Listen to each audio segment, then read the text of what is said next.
We're not done yet with the Rule 5 rebuild on MLB The Show 21. Now, today's episode is going to be a little different because I recorded half of it on mute. But that's okay, I'll take you through what happened here in this episode as we are getting into the 10th season of this rebuild.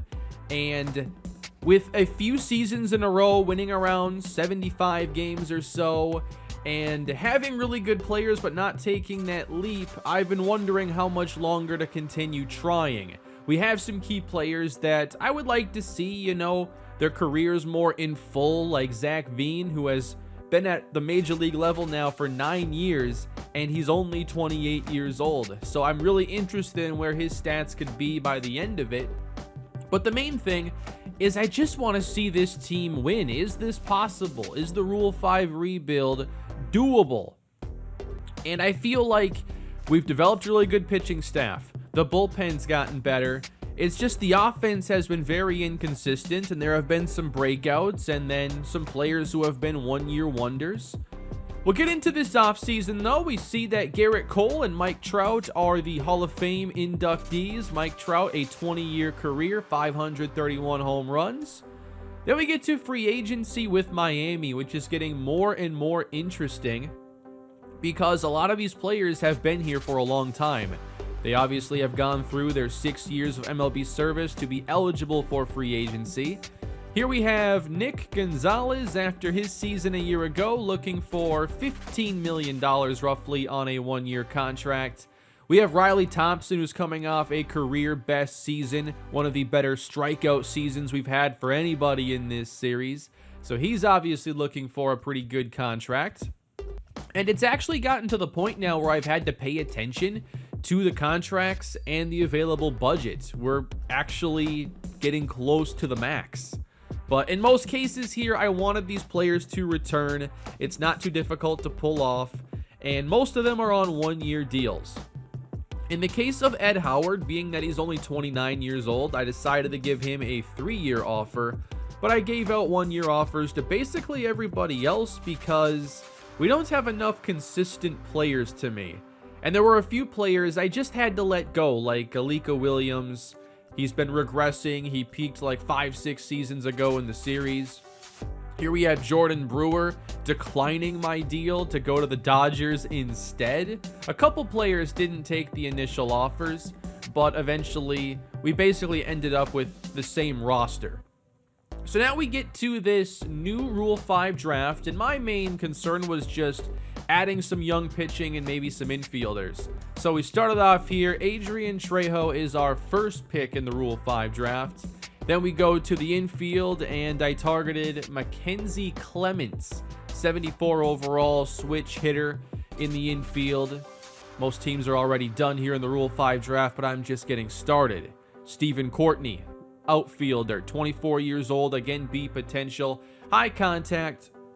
Trying to find some of those players that can add more consistency to this lineup. And then the bullpen. There were definitely some spots available, so I targeted Eduardo Salazar. 97 hit per 9 is really impressive. And that takes us into spring training.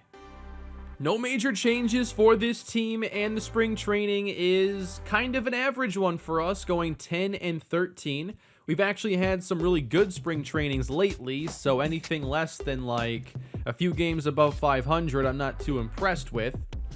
But I've tried to make sure we're not just having a team that gets older and older every year. I've tried to add some younger players in the recent drafts and keep that a part of the series. And I think we've had some success in our last few Rule 5 drafts, continuing to supplement this roster, but will it turn into wins? This starting rotation on paper looks really solid. I think the bullpen is getting better. I like our long relief pitchers a lot. And then I feel like our offense, they're talented, but we've seen them regress the last couple of years. We have become a really bad home run hitting team again. But this is our team in year 10. We're using up almost the entire budget, only $12 million available. I've done everything I can for 10 years. And what happens as soon as we get into this season? Well, we start to go win a few games here, and then I've just been auto-fixing those minor league rosters, and in this case, it decided, okay, we're going to send down your first Rule 5 pick, Adrian Trejo. This created a mess. I couldn't bring him back, so I had to eventually waive him. But back to the big league team. Lose the first game, and then rip off 8 straight wins. We do lose Adrian Trejo, but we're not losing many baseball games. 10-3 for the best start we've ever had. And the way this series has gone, I'm waiting for it to fall apart. But in April, we finished 19-6. It does not fall apart here. 4 starting pitchers have hot streaks. That is remarkable. And for the offense, there's a lot of good things happening. Zach Veen starts the season very hot. Gary Armstrong is swinging the bat really well. Gavin Sheets. This is like the best month in the 10 years of going through this rebuild. So let's get back to the season here in the month of May. It also starts out pretty good. Our winning streaks are getting longer. The losing streaks are getting shorter. By the end of our second month, we're 35-18. Gavin Sheets at 33 years old might be putting together his best season. 16 homers already. And we are the number 6 home run hitting team in the majors. We hit 159 a year ago. We're already close to half that in 2 months. Meanwhile, the pitching continues to do really well. Dennis Santana's on a cold streak as his ERA is at 3.3. So I'm not too worried about anything with the pitching. In the month of June, we get into the summer. We're 20 games above 500, winning game 50 on the last day of the month. So we approach the All-Star break in excellent shape, the best we've ever been. I was about to play the home run derby with Gavin Sheets, but he missed the cutoff by 1 home run. He only had 22 to lead the team at the All-Star break. The success carries through July and August. Here we are with like a month to go with 2 30 home run hitters and 3 more who have broken 20 this season. The most complete offense we've ever had. Abraham Ozuna having another very good year, taking it a step forward. Sadly, see potential not allowing him to progress a whole lot more. Last week of the season, 5 games ahead of the Mets. We win 1 game, we're the champions, and the Marlins do defeat them on October the 2nd. They wrap it up against the Phillies, sadly getting swept, but it's a 92-70 season. Easily our best, 15 more wins than we've ever had. 2 players at 35 and 34 home runs. Zach Veen ultimately takes the lead there. Batting averages way higher than we're used to. I've said all along we've had players that can have the seasons we're looking for. It's just putting it together as a team. It took 10 years, but we finally pulled it off, and it was a massive step for this Marlins franchise. What a season. I could not believe it as I was simulating that we just kept on winning. We were a top 10 hitting and a top 10 pitching team this year, showing that if you use the Rule 5 draft, maybe a little too much, you can build a winning franchise. We end up with the 3rd best batting average in the majors, hitting the 11th most home runs with the 8th best team ERA, giving us a chance to compete in the postseason at last. 92-70 gave us the NL East, avoiding a 1-game fluky wildcard situation that I don't think should exist. The wildcard should be a best of 3 in my opinion, as an extension of the regular season. And this is where I realized that I was muted. So you get a full game today with live commentary. We are finally playing some playoff baseball.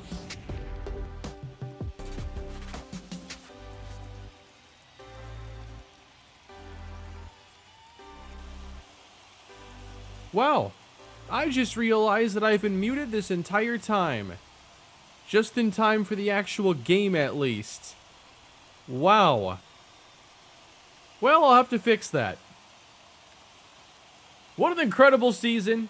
I had not even thought about how we would like go through playoffs in this series because I wasn't even sure if we could get here, and for a while it didn't look like we ever would, so I didn't worry about it. But now, I guess I'm going to need some feedback on how I go through these games, if I sim some of them. Definitely don't simulate any elimination games is how I would approach it. So you can let me know down below what you want to see. Can't believe I was on mute for the first 45, 50 minutes here of me recording all that other stuff, but I guess I can take care of that. Not the end of the world there. But we're playing playoff baseball, everybody, at last. I don't recognize many players on this Mets roster, but wait till you see who bats third for them. Riley Thompson has become our ace. And the day's going to start with a quick strikeout.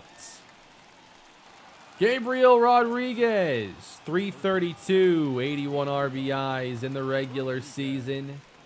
Starting this at-bat with a 1-1 count.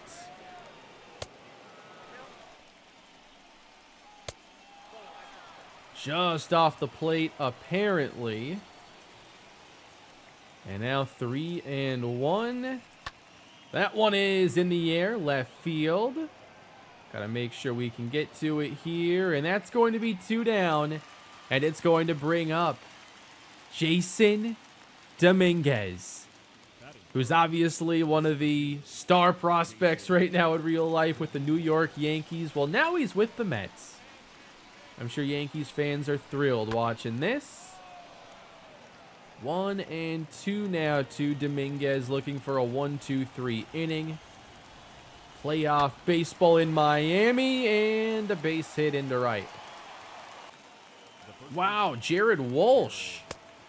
How old is he in here? Has to be in his mid-30s somewhere.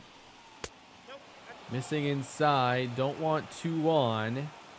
Yeah, these rosters, though, at this point, we're not going to know most of these players unless you're really into prospects.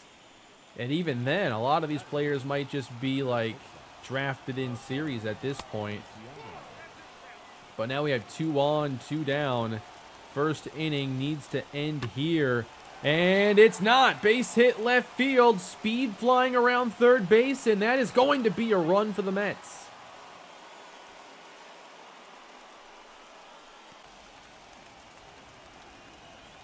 Got him 2-2 now with 2 down. But the at-bat not over yet. Thompson not finding the strike zone as sharply as we would like, but that's a pretty good pitch, and that's the top of the first, but the Mets strike first. I'm pretty excited to see our offense, though. Across the board, you have power and so many good players from this season. Nick Gonzalez, I don't know why he didn't play as much as he was supposed to. He should have been playing every day. Ooh, good curveball there on the outside. Hard to handle that with 2 strikes. All right, here is the star of the team, Zach Veen. What was it, like 35 home runs this season? That one is smoked to right field. A perfect swing over the right fielder's head. Veen hustling into second base. And we got a great season as well from Gavin Sheets. Almost had him in the home run derby, but I would have been muted for that anyway. Ooh, left it up, and I'm a bit behind it there. Breaking ball, and that is the right swing. That was basically perfect. Really don't want to waste the double here. We have Jesse Franklin, followed by Abraham Ozuna and Ed Howard. It's hard to choose like who bats before somebody else with this order because everybody's pretty good now. This was a true team effort this season, not just the stars. I've been waiting for that season where it would all come together, and it finally happened. Ooh, that is an okay swing, but Veen left at second, and the Mets put up a 0.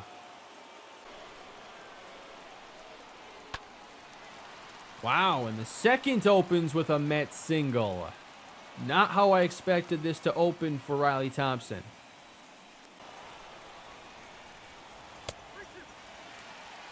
That's a pretty good fastball right there. That's clocked at 97. Let's see that curveball now. Whoa, way outside, gets in the chase.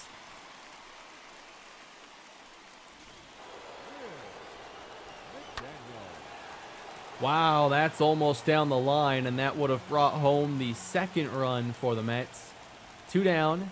Pitcher sacrificed that first base runner over, and will end the inning with a strikeout. Abraham Ozuna now leads off the second for Miami. I liked that pitch there. Didn't expect it to end up, though, that far inside. This pitcher's been kind of tough.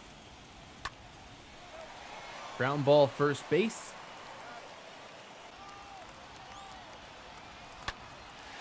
There we go. Nice single on a full count pitch by Ed Howard. We're seeing this pitcher miss a bit in the zone. We just have to be ready when he does it again. Let's send Howard here on the 2-2 pitch. There he goes. Little chopper to third. I guess we saved the double play. All right, the catcher, Roberto Feliz. Before, I felt like he was going to bat fourth or fifth, but the lineup got so deep now, I have him batting eighth, ahead of the pitcher. So a pretty key at-bat here. Not the best contact there, and for the second straight inning, a runner is left at second. There you go. Definitely want some quick innings now. That first was kind of rough, and with quick counts in general, you're going to have elevated pitch counts. There's no one pitch at-bats or anything, so you want to make sure you work fast. Nice strikeout for Riley Thompson.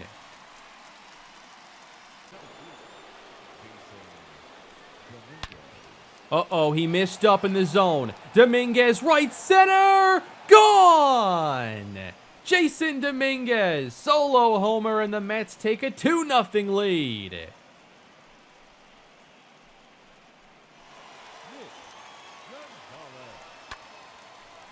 He got underneath that one, and Gonzalez is going to foul out here in the third. Had a pretty good pitch to hit there, too. Now Zach Veen with 2 away.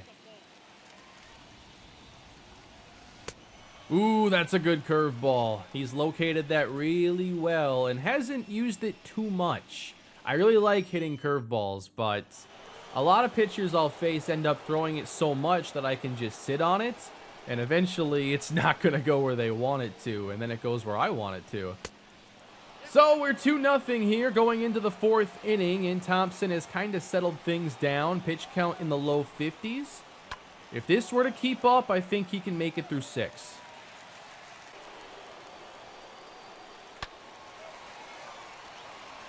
Not too many 1, 2, 3 innings, though, and there is a 1-out single. How is that called a ball? Should be 1 and 2 right now with a curveball getting strike 3. Instead, fouled off. What's the catcher want here? He wants the fastball again. We'll go outside. Nice pitch. We're going to get the out at second. Perfect throws and a double play. All right, Miami, we got to get some offense going now. Gavin Sheets leads off the fourth. A 1 and 2 count. Driven to center, but not very deep, and that's going to be an easy out. See, I have to take that one. He's tried that a couple times with 2 strikes. Good pitch, good location. Full count now from Brian Mata. Wow. Went right back to it. He liked that curveball so much, now I'm going to throw him the curveball. But I don't know if Thompson has the control of it today. You really don't want to walk the pitcher here. And we have strike 2 there. Let's go fastball again. Has to be something he's comfortable with.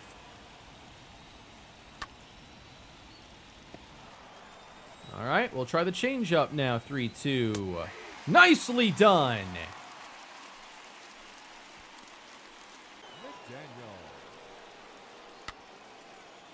That's a long run to go and get it. We might have to lay out, and it's down. So close.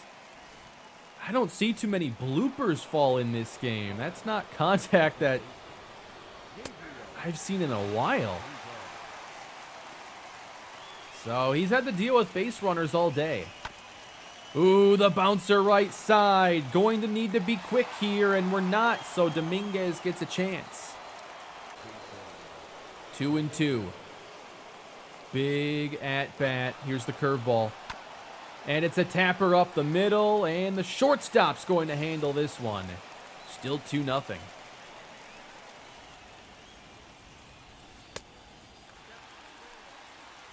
All right, a favorable count now. He's missed twice here with the curve.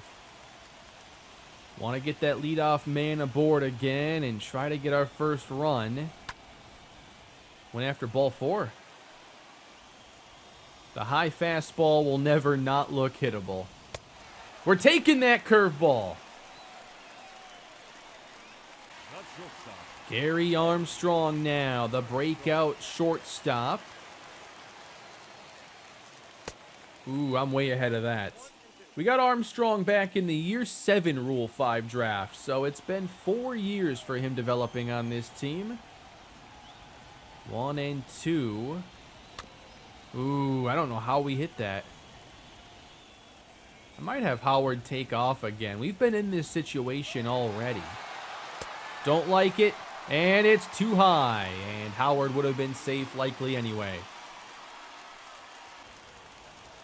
Can we push something to the right side here at least? There we go, right field, down for a base hit. I kind of wanted to be intentionally late on that, just to get that inside-out contact. All right, runners at the corners, nobody down. Our best scoring chance of the day. Here's the catcher, Roberto Feliz. Now, the pitcher is due up next, so we're probably pinch hitting here in this situation unless Feliz goes yard or something like that. And Feliz does not go yard. We instead almost end up with a super mega baseball-esque double play. All right, Austin Hendrick is coming off the bench. Mid-80s overall. Solid contact. Lefty. Want the platoon advantage here. Runners at the corners. No. Do we test this? We're testing this. That throw is terrible. Howard's going to score.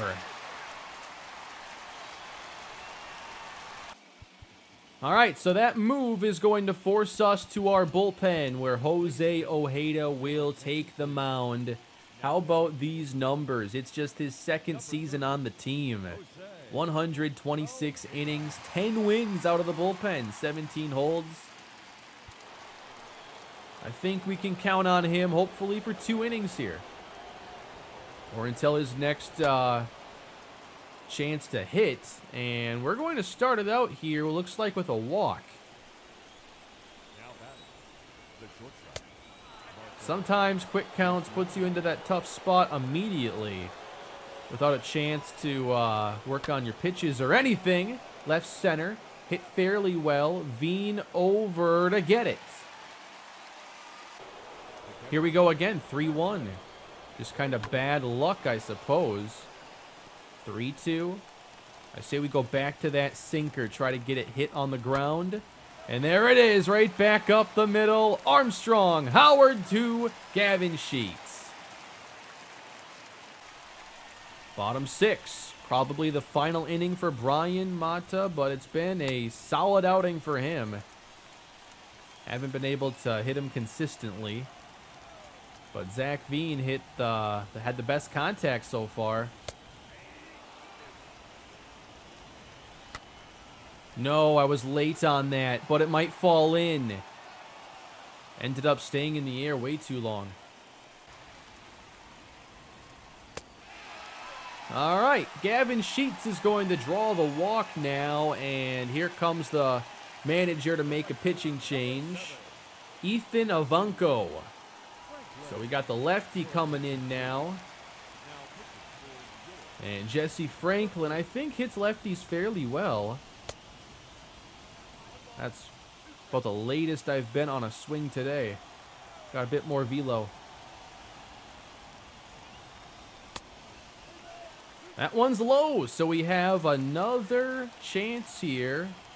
Full count, one down. Lefty, lefty. Oh, I'm way behind it. Oh, that was such a hittable pitch, too. Probably a good call to bring in the lefty with our lineup in the middle of it having so many lefties. But we're about to have the righties if we can get there. Sheets can leave early. And that one is low.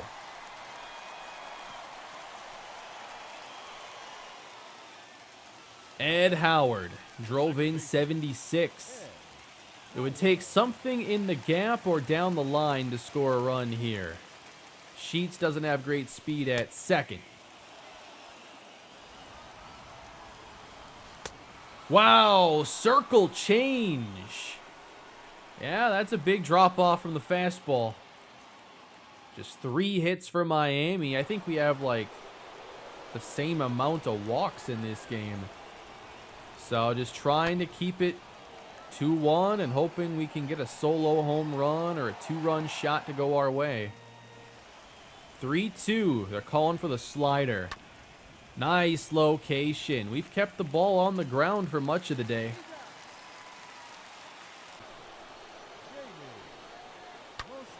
That one's hammered, though. It's a fastball drilled to right center. Ojeda gives up the solo homer. It's 3-1. Ended up right over the middle, and that was his two-seamer. It's only 88. That's got to look like a batting practice fastball coming in. Wow, and the 3-2 fastball ends up right over the plate as well. That time it was the four-seamer, kind of going away from the 2 because he just has no confidence in it. That's a huge slider right there. We've gotten a lot of ground balls today. That one would not have been on the ground if he hit it squarely.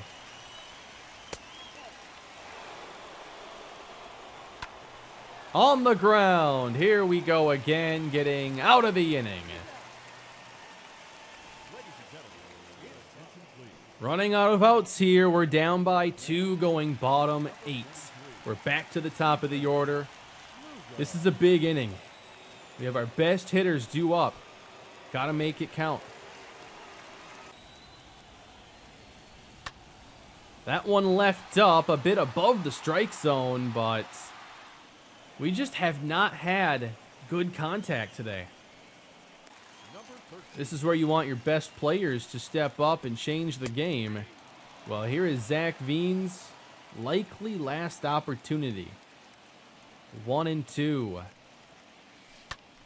Sat back, left center, hooking, and caught in the gap. That really stings. Was almost out in front, able to sit back on the curveball, but just sliced too much. Gavin Sheets, 2-2, 2 away. And there's the changeup.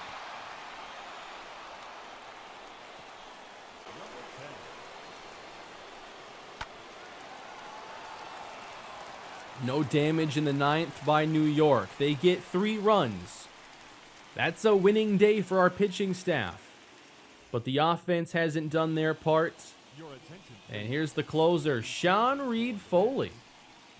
Somebody I do recognize in here. We got 4, 5, 6 up. Need 2 runs. Jesse Franklin at the plate. Big breaking ball coming in, and that one way inside. You want to get the leadoff man aboard in this situation. We will! Abraham Ozuna walked in the 6th. That's the only time he's reached, but he hit over 25 home runs this season. One of the youngest players on the team. 1-2. Oh, wow. I did not pick that up at all. Curveball in the dirt.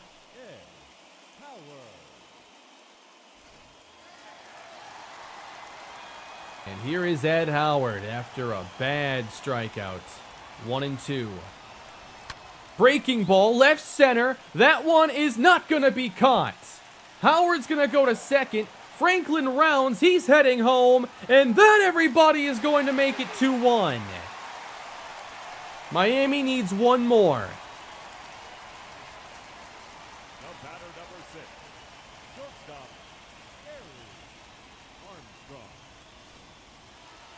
Gary Armstrong is 1 for 3 on the day. A base hit is all we need to make this interesting.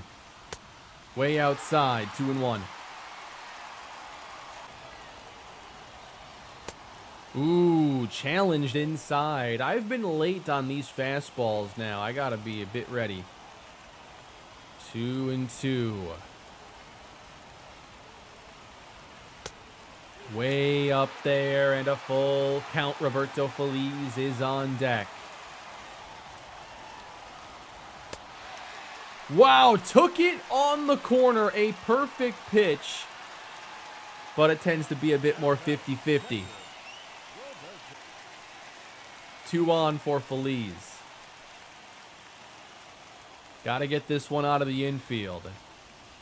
I don't want to be too aggressive on anything low in the zone here. I don't want to hit anything on the ground. So you can have that. 1-2 to the catcher. Ooh, the slider outside. Wanted to let that one go, but another good 2-strike pitch. And now who do we go with? We have one lefty, Evan Hughes. And that's who I think we're going with in this situation.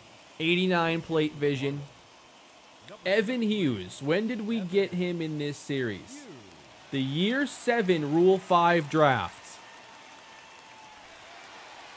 And it's the biggest at-bat of his life right now. 2 on, 2 down, 1 down here in Game 1 of the NLDS.